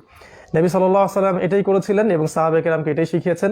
ইভেন বদরের যুদ্ধবন্দীদেরকে পর্যন্ত পড়াশোনা শেখানোর বিনিময়ে ছেড়ে দেওয়ার মতো একটা ডিসিশন পর্যন্ত নেওয়া হয়েছিল রাষ্ট্রীয় পর্যায় থেকে। তাহলে আমরা বুঝতে পারছি এর গুরুত্ব কতটুকু। এবং আল্লাহ রাব্বুল আলামিনের প্রথম ওহীটাও যদি আমরা খেয়াল করি, তিনিও পড়তে বলেছেন। আবার যদি আমরা এই হাদিসটা দিকে খেয়াল করি, আল্লাহ পাক প্রথমে কলম সৃষ্টি করেছেন, সেখানে আমরা কলমের একটা কনসেপ্ট পাই। তাই পড়া এবং লেখার বিষয়টা একে অপরের সাথে জড়িত। তো রমাদান মাসে আমাদের প্রথম নিয়াত হওয়া উচিত, বা আমাদের আগামী দিনগুলোর জন্য আমাদের নিয়াত হওয়া উচিত যে আমরা আল্লাহর কিতাবটাকে আগে বিশুদ্ধ করে পড়তে শিখবো ইনশাআল্লাহ। এতে করে যেটা হবে যে আমরা আল কোরআনের বারাকা পাবো, আমরা প্রত্যেক হরফে 10 নেকি করে পাবো ইনশাআল্লাহ। এই কোরআন আমাদের পক্ষে সুপারিশ করবে ইনশাআল্লাহ। আমরা প্রত্যেক ফরজ সালাতের পর আয়াতুল কুরসি পড়তে পারবো বিশুদ্ধ করে। তখন ইনশাআল্লাহ মৃত্যু ছাড়া জান্নাতে যাওয়ার আমাদের কোনো বাধা থাকছে না। আমরা রাতে সূরা মুলক পড়তে পারবো, যে সূরা মুলক আপনাকে আমাকে কবরের আযাব থেকে হেফাজত করবে। আমরা ইনশাআল্লাহ বিশুদ্ধ করে সূরা কাহফ পড়তে পারবো। তখন দেখা যাবে এই সূরা কাহফ আমাদেরকে মাসীহুদ দাজ্জালের ফিতনা থেকেও নিরাপদে রাখবে ইনশাআল্লাহ। আমরা কোরআনের গুরুত্বপূর্ণ সূরাগুলা, আয়াতগুলো, যেমন সূরা বাকারার শেষের 2-3 আয়াত, সূরা হাশরের শেষ 3টা বা 4টা আয়াত, সূরা মুমিনুনের শেষের আয়াতগুলো, সূরা তাহার মধ্যে কিছু আয়াত, সূরা ফালাক, নাস, ইখলাস, কাফিরুন, অসংখ্য যে ইম্পর্টেন্ট আয়াতগুলো আছে, সূরাগুলো আছে, আর রহমান, ইয়াসিন, সূরা মুলক বা সূরা কাহফ, সূরা বাকারা, আল ইমরান, এই সূরাগুলো আমরা তখন বিশুদ্ধ করে পড়তে শিখবো। যখন বিশুদ্ধ করে পড়তে শিখবো এবং নিয়মিত আমরা হাফ পারা বা 1 পারা করে তিলাওয়াত করার অভ্যাস তৈরি করব, তখন ইনশাআল্লাহ তাআলা কোরআন আমাদের মধ্যে প্রভাব ফেলবে। কোরআন আমাদের ভিতরে বারাকা নিয়ে আসবে, সাকিনা, সুকুন এবং সালাম নিয়ে আসবে, এবং আমাদের জীবনে আল্লাহর রহমত নিয়ে আসবে। কোরআন গবেষণা করাটা অনেক দূরের কথা, যদি আমরা প্রথমে নিয়মিত ডেইলি কোরআন তিলাওয়াত করতে না পারি বিশুদ্ধভাবে, তাহলে কিন্তু আল কোরআন দিয়ে কোনো রেভলিউশন আমরা আশা করতে পারি না। তাই আমাদের উদ্দেশ্য হওয়া উচিত এই রমাদান মাসে, কোরআন নাজিলের মাসে, যেই কোরআন আমাদেরকে সমাজ বিপ্লব এনে দিবে, আমাদের উচিত প্রত্যেক মুসলমানের এই কোরআনটাকে বিশুদ্ধ করে পড়তে শেখা, যেভাবে হোক। অনলাইনের মাধ্যমে হোক, অফলাইনের মাধ্যমে হোক, ওস্তাদের কাছে সহবতে পড়ে থেকে হোক, বা আপনার ইমামের কাছে বা খতিবের কাছে, মুয়াজ্জিনের কাছে, যেভাবে পারেন আপনি মাদ্রাসার দ্বারস্থ হয়ে হোক বা না হয়ে হোক, যেভাবে হোক আপনাকে আল কোরআনের বিশুদ্ধ তেলাওয়াতটা শিখে ফেলতে হবে। যদি আমি এটা করতে ব্যর্থ হই, তাহলে সারা জীবন আমরা তেলাওয়াত করে যাব, কিন্তু এই তেলাওয়াত আমাদের ফায়দা দিবে না, বরং এই তেলাওয়াত করার পর আমরা গুনাহগার হয়ে যেতে পারি। কোরআনে অসংখ্য নিয়মকানুন আছে যেগুলো যদি আমরা স্কিপ করি, ভুল করি, তাহলে কোরআনের অর্থ চেঞ্জ হয়ে যায় এবং অর্থটা ঈমান থেকে কুফরের দিকে চলে যায়। তো এই জায়গায় খেয়াল রাখা উচিত যাতে আমরা বিশুদ্ধ করে তাজবিদের সাথে কোরআনটা পড়তে শিখি। এটা হওয়া উচিত রমাদান মাস কেন্দ্রিক কোরআনের প্রতি আমাদের প্রথম অ্যাটিটিউড, যেই কোরআন আমাদেরকে সমাজ বিপ্লব এনে দিবে ইনশাআল্লাহ তাআলা। এখানে শয়তান আপনাকে 3টা ধোঁকা দিবে, সেটা আমি একটু বলে রাখছি। শয়তান আপনাকে প্রথমেই নসিহত করবে, শয়তানের ওসিয়ত করবে যে তোমার দ্বারা হবে না, তুমি পারবে না। এটা শয়তানের পক্ষ থেকে আপনার মনে আসতে পারে। এটাও আসতে পারে যে আমি অনেক জানি, আমার জানার দরকার নাই, আমি এরকম কোর্স বা এরকম শিক্ষা অনেক শিখেছি, নতুন করে শেখার কিছু নাই, আমি যথেষ্ট জানি। এটাও শয়তানের একটা ওয়াসওয়াসা। এবং শয়তান একটা বড় ওয়াসওয়াসা দিতে পারে, সেটা হলো যে আমার সামনে অনেক সময় পড়ে আছে, আগামী দিনে অনেক সময় পড়ে আছে, আমি পরে শিখে নেব। এটাও কিন্তু শয়তানের একটা বড় অস্ত্র। এগুলো থেকে আল্লাহ যেন আপনাকে আমাকে বাঁচিয়ে রাখেন, সেই দোয়া করছি। এগুলো থেকে স্কিপ করে আপনাকে কোরআনের সময় দিতে হবে, ডেইলি 1 পারা করে আল কোরআন পড়ার চেষ্টা করতে হবে। আল্লাহ পাক আমাকে আপনাকে সবাইকে তৌফিক দান করুন, আমিন। সেকেন্ডলি যেটা করা উচিত, আল কোরআনের সাথে এই মাসে আমাদের নিয়াত হওয়া উচিত, অ্যাটিটিউড থাকা উচিত যে শুধু কোরআনের তিলাওয়াতটাই আমরা শিখে থেমে যাব না, বরং কিছু অংশ অবশ্যই হিফজ করার চেষ্টা করব। 1 পারা হোক, 2 পারা হোক, 3 পারা হোক, যদি সম্ভব হয় পুরো কোরআন, যদি সম্ভব না হয় মিনিমাম 1 পারা, 2 পারা, 3 পারা, বা আম্মা পারা যেটাকে আমরা বলি, আম্মা ইয়াতাসাআলুন থেকে মিনাল জিন্নাতি ওয়ান নাস পর্যন্ত, এতটুকু অ্যাটলিস্ট আমাদের মুখস্থ করা উচিত। ইম্পর্টেন্ট সূরাগুলো মুখস্থ করা উচিত, ইম্পর্টেন্ট আয়াতগুলোকে মুখস্থ করা উচিত, এবং একটা কনস্ট্রাকটিভ সিলেবাসে আমাদের পড়াশোনা করা উচিত এই কোরআন কেন্দ্রিক। এটা করতে গিয়ে আমাদেরকে হয়তো আরবি ভাষা শিখতে হবে, আরবি ব্যাকরণ শিখতে হবে। এটা আমাদের শেখার নিয়াত করা উচিত, কারণ শুধু হিফজ করাটাই আমাদের জন্য যথেষ্ট হবে না যদি না আমরা এর অর্থগুলো বুঝতে পারি। হাফেজে কোরআনদের ফজিলত সম্পর্কে আল্লাহ পাক অনেক কথা বলেছেন, এটা আপনারা জানেন। আল্লাহ রসুল অনেক কথা বলেছেন হাদিসের মধ্যে। তো কোরআন হিফজ করা মানে হচ্ছে আল্লাহর সম্মান পাওয়া, আল্লাহর মর্যাদা পাওয়া। এবং কিয়ামতের মাঠে একটা হাদিস এসেছে যে তাকে পড়তে বলা হবে এবং বলা হবে যে তোমার সর্বশেষ তিলাওয়াতের জায়গায় তোমার মর্যাদার স্তরটা রাখা হবে। অতএব হাফেজে কোরআনদের যে মর্যাদা, এটা অনন্য। তারা মা আসাফরাতিল কিরামিন বারারা, তারা সম্মানিত ফেরেশতাদের সাথে হাসর করবেন। তাই আমাদের সবার উচিত কোরআনের কিছু অংশ হলেও মুখস্থ করে ফেলা। এবং এই রমাদান মাস হচ্ছে এর সবচেয়ে উত্তম সময়। তিলাওয়াত শেখার সাথে সাথে আমাদের মুখস্থ করার একটা টেন্ডেন্সি লালন করা উচিত, চেষ্টা করা উচিত, যাতে সারা বছর আমরা এটাকে ধরে রাখতে পারি। এবং অবশ্যই এটা নিজে নিজে করা যাবে না, অবশ্যই ওস্তাদের কাছে গিয়ে তাদের সোহবতে থেকে এটাকে শুনানি দিয়ে এটা শিখে নেওয়া উচিত, যাতে করে তেলাওয়াতটা বা আপনার মুখস্থটা, হিফজটা যেন ভুল না হয়। এবং আমাদের বাচ্চা কাচ্চা যারা আছে তাদেরকে ছোটোবেলা থেকেই এই ট্র্যাকে রাখতে হবে, যেন তারা 5 থেকে 7 বছর বা 8 বছরের মধ্যেই, 10 বছরের মধ্যেই তারা যেন আল কোরআনটাকে হিফজ করে ফেলতে পারে। তারপরে আপনি তাকে অন্য ট্র্যাকে নিয়ে যান, আল্লাহ পাক তার ইলমে বরকত দিবেন ইনশাআল্লাহ। এবং সালফে সালিহিনের জীবন যদি আপনারা দেখেন, তাহলে দেখবেন তারা কিন্তু সবাই 10 থেকে 12-র মধ্যে সবাই ম্যাক্সিমাম হিফজ করে ফেলেছিলেন। এই হিফজটা তাদের পরবর্তী যুগে, পরবর্তী বয়সে তাদেরকে গবেষণায়, ইসলামের খেদমতে অনেক বেশি উপকার করেছে, হেল্প করেছে। তো এটা আমাদের এই সুন্নাহটাকে আবার চালু করা উচিত। আল্লাহ পাক তৌফিক এনায়েত করুন, আমিন। এরপর যেটা করা উচিত, ট্রান্সলেশন, কোরআনের অনুবাদ এবং এর যে তাফসীর, এটাকে পড়ার দিকে আমাদের উৎসাহিত করা উচিত, উৎসাহ রাখা উচিত। আমরা এর জন্য আরবি ভাষা শিখবো ইনশাআল্লাহ, আরবি ব্যাকরণটুকু শিখবো ইনশাআল্লাহ। অ্যাটলিস্ট কোরআনিক যে গ্রামারটুকু আছে, যেটা শিখলে আমরা কোরআনের একটা লিটারাল অর্থ বুঝতে পারি, এতটুকু গ্রামার আমাদের সবার জানা উচিত। এবং এখন অনলাইন এবং অফলাইনে অনেক কোর্সের উদ্ভাবন করা হয়েছে। এগুলোতে যদি আমরা 1 বছর 2 বছর সময় ব্যয় করি, ইনশাআল্লাহ আশা করা যায় যে আমরা একটা মিনিমাম স্কিল অর্জন করতে পারবো, যেটা দিয়ে আমরা আল কোরআনের সরল অর্থটুকু উপস্থাপন করতে পারবো বা বুঝতে পারবো। হয়তো আমরা বড় মুফতি হয়ে যাব না, হয়তো মুহাদ্দিস হয়ে যাব না, এটা আমাদের উদ্দেশ্যও না এই লেভেলে গিয়ে। বরং আমরা চাইবো যে কোরআনের লিটারাল যে অর্থটা আছে, আল্লাহ পাক কী বলতে চেয়েছেন, এটাকে বোঝার জন্য কোরআনের ভাষাটা শেখা, আরবি ব্যাকরণটা শেখা এবং অ্যারাবিক ব্যাকরণের সাথে কোরআনিক গ্রামারটুকু শিখে ফেলা। আল্লাহ পাক আমাদের সবাইকে তৌফিক দান করুন। যদি আমরা এটা করতে না পারি, তাহলে আমরা কোরআন পড়েই যাব, কিন্তু কোরআনের অর্থটুকু আমাদের হৃদয়ের মধ্যে বোধগম্য হবে না। এটা কিন্তু কোরআন নাজিলের বা কোরআনের হকের একটা খেলাফ, একটা আদবের খেলাফ হবে। আল্লাহ পাক বোঝার তৌফিক দিন, আল্লাহুম্মা আমিন। এরপর যারা এটাতে সক্ষম হচ্ছি না, তাদের কি করণীয়? তারা তো আবার আমাদের জেনারেল লাইনের ট্র্যাকটাকে চেঞ্জ করে মাদ্রাসায় ভর্তি হতে পারছেন না। তাদের জন্য হয়তো ইসলামিক অনেক ডিপ্লোমা কোর্স আছে, এগুলো করতে পারি। শরিয়া গ্র্যাজুয়েশন কোর্স আছে, এগুলো করতে পারি। এগুলোর মধ্য দিয়ে আমাদের এই ইলমটা অর্জন করতে হবে। আর যারা এই সুযোগটুকু রাখছে না, তাদের জন্য নসিহা হচ্ছে বিশুদ্ধ কোনো তাফসির নেবেন, বিশুদ্ধ কোনো তাফসির যেটাতে আপনি কমফোর্টেবল ফিল করেন, ফ্লেক্সিবল ফিল করেন, এমন তাফসির নিয়ে আপনি ডেইলি 10টা বা 20টা করে আয়াত সপরিবারে তিলাওয়াত করবেন, অর্থসহ পড়বেন, ডিসকাস করবেন, এবং যে জায়গায় আপনি বুঝতে পারবেন না সেই জায়গায় স্কলারদের কাছে শরণাপন্ন হবেন, ওলামায়ে কেরামের কাছে যাবেন, তা মাসআলাটা জেনে নেবেন বা ব্যাখ্যাটা জেনে নেবেন। নিজে নিজে আমাদের কম বুদ্ধি বা কম জ্ঞান দিয়ে কোরআনের আয়াতগুলোর এমন ব্যাখ্যা করতে যাবেন না যেটা আমাদেরকে সলফে সালিহিনের মানহাজ থেকে সরিয়ে দিবে। এটাও বোঝার একটা ব্যাপার। এই জন্যে আমরা নসিহা করব যে কোরআনের যে আয়াতুল মুহকামাত যেগুলো আছে, যেগুলো স্পষ্ট, সেগুলো আপনারা পারিবারিকভাবে অবশ্যই নিয়মিত 10টা 20টা করে আয়াত তেলাওয়াত করবেন, অর্থ শিখবেন, পরিবারবর্গকে শেখাবেন। এতে করে কিন্তু আপনি কোরআনের অর্থটুকু জেনে ফেলবেন। ডেইলি যদি আমরা 10টা বা 20টা করে আয়াত শিখতে পারি, এক বছরে কিন্তু আমরা পুরো কোরআনের অনেকটাই শিখে ফেলবো ইনশাআল্লাহ। আমরা একটা লিটারের অর্থ শিখবো।